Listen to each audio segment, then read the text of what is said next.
Hello friends, welcome back to my channel travel with সিমিতে। তো basically আমার মনটা অনেক দিন ধরেই খুব খারাপ।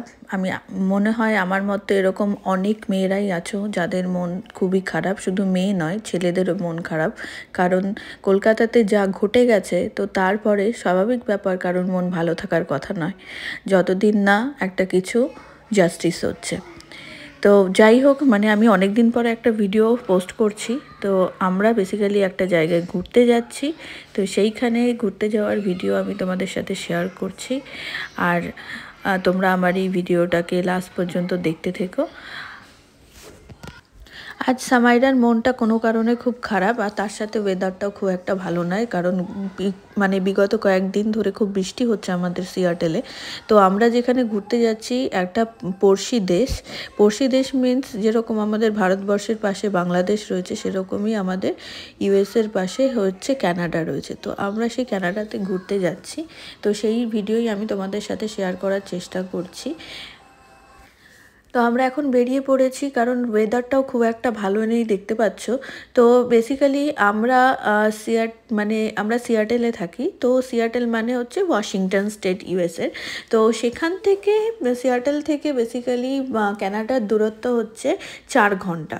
তো বাই কার আমরা ইজিলি ওখানে যেতে পারি। তো আমাদের এতদিন ভিসার ব্যাপারটা ছিল, মানে ভিসা স্ট্যাম্প করাতে হয়। তো আমাদের ভিসা স্ট্যাম্প করিয়ে এখন আমরা বেসিক্যালি কানাডার ভিসা করাতে দেওয়া ছিল।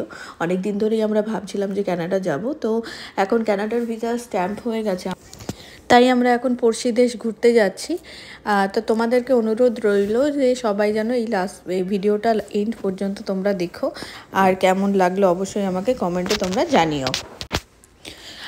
বেসিক্যালি আমরা একটু যাওয়ার পথে, যেহেতু 4 ঘন্টা ডিস্টেন্স আমাদের বাড়ি থেকে, তো তার জন্য আমরা রাস্তার মাঝখানে রেস্টরুম পড়েছে। তো সেখানে এক্সিট নিয়ে আমরা রেস্টরুমে যাচ্ছি। আর এরকম এক্সিট থাকে মাঝে মধ্যেই, যেই এক্সিটে তোমরা রেস্টরুম পেয়ে যাবে। এই ব্যাপারগুলো এখানে খুব ভালো, মানে যাতে কারোর কোনো অসুবিধা না হয়। একদম খুব ভালো রেস্টরুম, পরিষ্কার রেস্টরুম এখানে। তো দেখতে দেখতে আমরা বর্ডারের কাছে চলে এসেছি। আমরা আর কিছুক্ষণের মধ্যেই বর্ডার পৌঁছে যাব। তো এটা হচ্ছে বেসিক্যালি একদম যেটা সিয়াটেলের একদম নর্থ থেকে কানাডায় যাওয়া, মানে ভ্যাঙ্কুভারে যাওয়ার রাস্তাটা পড়ে।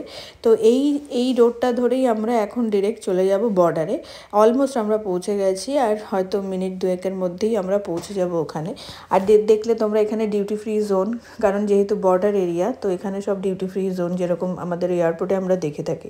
তো এই হচ্ছে দূরে দেখা যাচ্ছে লাল সাদা বিল্ডিং, এটা হচ্ছে বর্ডার। তো এখানে দেখা যাক, ফার্স্ট টাইম অভিজ্ঞতা, এটা কীরকম আমি বুঝতে পারছি না। আমরা সব পাসপোর্ট সব ক্যারি করেছি। তো দেখা যাক ওরা কী ডকুমেন্ট নেয় আমাদের কাছ থেকে। জাস্ট পাসপোর্টটা দেখলো, আর সেরকম কিছুই কোয়েশ্চেন করলো না। জাস্ট নর্মাল কোয়েশ্চেন, গাড়িতে কী আছে, কতদিনের জন্য যাচ্ছি, কোথায় থাকি, এই সব কোয়েশ্চেন করলো। ফাইনালি আমাদের চেকিং হয়ে গেছে, বর্ডার চেকিং হয়ে গেছে। এখন আমরা কানাডাতে ঢুকে গেছি। তো দূরে দেখা যাচ্ছে কানাডার ফ্ল্যাগ। এখন আমাদের সোজা এখান থেকে এই সোজা রাস্তা, এটা ধরে আমরা যেই সাসপেনশন ব্রিজটার কথা বলছিলাম সেখানে যেতে হবে। তো দুটো দেশের মধ্যে কোনো তফাৎ আমি কিছু দেখতে পাচ্ছি না। দুটো দেশ অনেকটা একই টাইপের, মানে একই রকমের রাস্তা, তারপরে অনেক গ্রিনারি আছে। কিন্তু একটা জিনিস খেয়াল করলাম, যেটা মানে আমাদের ইন্ডিয়ায় যেরকম রাস্তায় কিলোমিটারে শো করা থাকে, এখানেও সেরকম কিলোমিটারে শো, কিন্তু ইউএসএতে আবার সেটা মাইল মানে পার আওয়ার হিসাবে শো করা, এখানে কিলোমিটার পার আওয়ার হিসাবে শো করা। তাই আমাদের একটু অসুবিধা হচ্ছে। আমরা জাস্ট চেক করছি যে কত স্পিডে চালালে ঠিক হবে, কারণ এখানে মোটামুটি সবাইকে দেখছি খুব স্পিড লিমিট মেনটেন করে চালাচ্ছে। এই ভ্যাঙ্কুভার সিটিটাও মানে পুরো একদম মানে আমাদের সিয়াটেলের মতনই ওরকম সুন্দর পাহাড়ে ঘেরা। কি সুন্দর ব্রিজটা আসছে দেখো তোমরা, মানে খুবই সুন্দর আর্কিটেকচার মানে ব্রিজের। তো এই ব্রিজটা বেসিক্যালি চলে যাচ্ছে একদম মানে নর্থ ভ্যাঙ্কুভারের দিকে। দূরে কি সুন্দর মানে পাহাড়গুলো রয়েছে, সেই পাহাড়গুলোর মাথা পুরো ক্লাউডে ঢাকা তোমরা দেখতে পাচ্ছ। আর প্রচুর গ্রিনারি, লাইক সিয়াটেল, মানে সিয়াটেলেও প্রচুর গ্রিনারি আছে ওখানেও। তো মানে খুবই ভালো লাগছে, আমার অনেকটা সিমিলার লাগছে, মানে ওখানকার মতনই লাগছে আমার দেখতে। বাট খুবই সুন্দর, দুটো দেশ মানে একদম পাশাপাশি, মানে দুটোই মানে বন্ধু দেশ। তো মানে খুবই ভালো লাগছে আমার, মানে তোমাদের সাথে শেয়ার করতেও আমার ভালো লাগছে। তো বেসিক্যালি আমাদের এখন একটু খিদে পেয়ে গেছে, কারণ আমাদের যে টাইম স্লটটা বুক করা আছে ক্যাপিলানো সাসপেনশন ব্রিজের জন্য, তো সেটা বেসিক্যালি 3:30 নাগাদ। তো আমাদের তার আগে আমরা অনেক আগেই পৌঁছে গেছি। তো ভাবলাম এখানে একটা রেস্টুরেন্ট দেখতে পারলাম কাছেই, একটা মেডিটেরিয়ান ছোট রেস্টুরেন্ট। তো এই মেডিটেরিয়ান রেস্টুরেন্টে আমরা গেলাম কারণ সামাইরারও খিদে পেয়ে গেছে। তো আমরা এখন এখানে বসে ওয়েট করছি ফুডের জন্য। তো মানে দেখতে পাচ্ছ মানে হোটেলটা যে খুব একটা বড় সেরকম না, বাট ঠিক আছে, মানে এটা একদমই যে সাসপেনশন ব্রিজ আছে যেটাই আমরা যাব, তো তার ঠিক পাশেই, মানে খুব একটা বেশি দূর না। তো আমাদের হাতে মানে 1.5 hour টাইম ছিল। তো সেই টাইমের মধ্যেই আমরা খাবার অর্ডার করে দিয়েছি। এটা বেসিক্যালি আমরা একটা চিকেন র্যাপ টাইপের নিয়েছি, তো সেটা সামাইরা খাচ্ছে। আর এদিকে একটা বেসিক্যালি ফেলাফেল অ্যান্ড স্যাফরান রাইস ছিল। তো যাই হোক, আমরা তাড়াতাড়ি খাওয়া দাওয়া করে আমরা এখন চলে এসেছি সাসপেনশন ব্রিজের পার্কিং লটে। তো সেখানে টিকিট দিয়ে তোমাকে পার্কিং লটের জন্য কাটতে হবে। তো দেখতে পাচ্ছ যে আমরা নন উইকেন্ডে এসেছি, তাই কত ভিড়।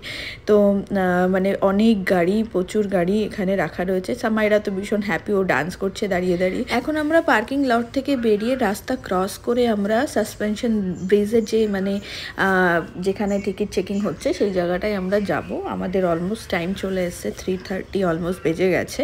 তো আমরা সেখানে তাড়াতাড়ি যাওয়ার চেষ্টা করছি। এটা হচ্ছে সাসপেনশন ব্রিজের বাইরের দিকটা, তোমরা দেখতে পাচ্ছ ক্যাপিলানো সাসপেনশন ব্রিজ। তো মানে জায়গাটা খুব সুন্দরভাবে ওরা মেনটেন করে ডেকোরেট করে রেখেছে, যেহেতু এটা একটা ট্যুরিস্ট অ্যাট্রাকশন। তো এখান থেকে আমাদের যেহেতু আগের থেকে টিকিটটা কাটা ছিল, তো অনলাইন টিকিট আমরা বুক করেছিলাম। তো এখান থেকে আমরা ভেতরে এখন ঢুকলাম। এই হচ্ছে এন্টার। তো মানে এখান থেকে এন্ট্রি করে পুরো সাসপেনশন ব্রিজে কবে হয়েছিল, কিভাবে তৈরি করা হয়েছিল, কত সালে, কি মানে প্রত্যেকটা ডিটেলস এখানে দেওয়া আছে। আর পুরোটাই দেখতে পাচ্ছ উডেন। তো এখান থেকে আমরা আস্তে আস্তে আমরা এখন ভেতরের দিকে যাব।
আমরা ফাইনালি চলে এসেছি সাসপেনশন ব্রিজে যাওয়ার জন্য। মানে ব্রিজটা অনেকটা লং, তো সামাইরা তো লিটারালি ভয় পাচ্ছে, কারণ ব্রিজটা মানে শেক করছে।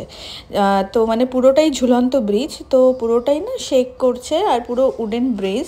তো সবাই মোটামুটি ধরে ধরে যাচ্ছে। আমরা চেষ্টা করছি যে মানে ও একটু ভয়েই রয়েছে, আমি লিটারালি ভয় পাচ্ছি। তোমরা দেখতে পাচ্ছ কত দূর অব্দি চলে গেছে ব্রিজটা, আর কিরমভাবে শেক হচ্ছে। আর নিচের দিকে তাকালে তোমরা দেখতে পাচ্ছ একটা রিভার চলে যাচ্ছে। তো আর পুরোটাই জঙ্গলের মধ্যে একটা মাউন্টেন থেকে আর একটা মাউন্টেনে পুরো ব্রিজটা চলে গেছে। আর এত সুন্দরভাবে ওরা তৈরি করেছে যে প্রত্যেক দিন এখানে অনেক অনেক ভিজিটার আসে। এই সাসপেনশন ব্রিজটা one of the best visiting place in Canada. তো মানে এখানে মানে প্রত্যেকেই এসে এখানে এরকমভাবে যায়। লিটারালি আমিও যখন যাচ্ছি হাঁটছি ব্রিজের ওপর থেকে, আমার পা শেক করছে। ব্রিজটা তো শেক করছেই, আমারও ভয় লাগছে, আমি ভয়েই যাচ্ছি বেসিক্যালি। তো দেখতে পাচ্ছ মানে এটা একটা ফানও, মানে আর আমার একটুখানি ভয় লাগে যখন আমি ওপর থেকে নিচের দিকে তাকাই, একটা ওরকম ফোবিয়া আছে। তো আমি ব্রিজটা তোমাদের দেখানোর চেষ্টা করছি। দেখো পুরোটাই উডেন ব্রিজ, আর পুরো একদম ওই প্রান্ত থেকে এই প্রান্ত মানে অনেকটা লং। তো সামাইরা তো লিটারালি ওর বাবার সাথে পুরো একদম বাবাকে জড়িয়ে ধরে রেখেছে যাতে ও ভয় না পায়। তো ফাইনালি এখন আমরা এই পাশে পৌঁছে গেছি। আমি তোমাদের আর একবার ব্রিজটাকে অপোজিট সাইড থেকে দেখানোর চেষ্টা করছি।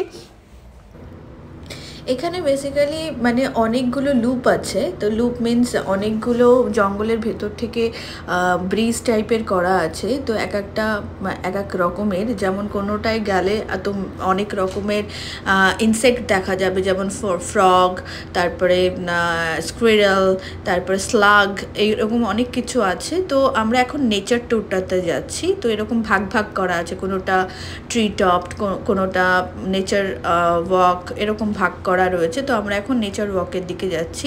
আর দেখতে পাচ্ছ এরকম সুন্দর সুন্দর লাইট দিয়ে এখানে লাইটিং করা আছে। আমি বুঝতে পারছি যে নাইট টাইমটাও এখানে দেখতে খুব সুন্দর লাগবে, যেহেতু মানে পুরো অন্ধকার হয়ে যাবে। অন্ধকার হয়ে গেলে কি এই লাইটগুলোকে পুরো ওরা জ্বালিয়ে দেয়, তো সেই টাইমটাতেও খুব ভালো লাগে দেখতে, যে যতদূর মনে হচ্ছে। তো মানে এত সুন্দর, অনেক লোক এসছে, মানে উইকেন্ড ছাড়াও যে এত লোক আসতে পারে আমাদের ধারণার বাইরে ছিল, যে অনেক লোকও এসছে। আর ওয়েদারটাও একটুখানি বৃষ্টি বৃষ্টি টাইপের তো ছিল না, কিন্তু ক্লাউডি পুরো। তো সেটাও খুব ভালো লাগছে দেখতে। এখন আমরা আস্তে আস্তে র্যাপ্টার রিজের দিকে যাচ্ছি। এখানে র্যাপ্টার রিজ মিনস এখানে কিছু তো আছে যেগুলো মানে সেটা গেলেই বোঝা যাবে। ও তো এটা দেখা যাচ্ছে এখানে দুটো বার্ড, একটা হচ্ছে আউল আর একটা হচ্ছে ইগল, দুটোকে নিয়ে এরা বসে রয়েছে। এই দুটোই মানে খুব চতুর পাখি, আউলটাকে নিয়ে। আর এরা পুরো ট্রেন্ড, হাতে পুরো একদম গ্লাভস পরে, মোটা গ্লাভস পরে বসেছে, যেহেতু এদের নেলগুলো খুব শার্প হয়। তো দেখতেই পাচ্ছ এরা ফুল ট্রেন্ড, এরা হাতে নিয়ে এরকমভাবে বসিয়ে রেখেছে। এরপরে আমরা নেচার ওয়াকের দিকে আবার যাচ্ছি। তো মোটামুটি সামাইরাও এনজয় করছে। আর সবথেকে বড় কথা, ও আনন্দ পেলেই আমাদের আনন্দ লাগে। তো সেটা মানে খুবই ভালো লাগে। তো দেখতে পাচ্ছ মানে তোমরা যদি সাসপেনশন ব্রিজটায় আসো, অ্যাটলিস্ট তোমাকে অনেকটা টাইম হাতে নিয়ে আসতে হবে, কারণ অনেকগুলো লুপ আছে। তো সেই লুপগুলোকে কভার করার জন্য, তো যেরকম দেখতে পাচ্ছ পুরো নিচ অব্দে চলে গেছে নেচার ওয়াক যেটা। তো আমরা ডিসাইড করলাম নেচার ওয়াকটা থেকে আমরা এখন অন্য দিকে যাব। তো তোমরা আমার এই ভিডিওটা এন্ড পর্যন্ত দেখতে থাকো। আর জানি এই ভিডিওটা একটু লম্বা হয়ে যাচ্ছে, তো আমি দেখছি যে কতটা পর্যন্ত তোমাদের এই ভিডিওটাতে দেখাতে পারি। আর যদি এই ভিডিওটায় অনেকটা বেশি লম্বা হয়ে যায়, তাহলে আমি বাদবাকি অংশটা নেক্সট ভিডিওতে আমি অবশ্যই দেখাবো। তো তোমরা আমার ভিডিওটা এন্ড পর্যন্ত দেখতে থেকো।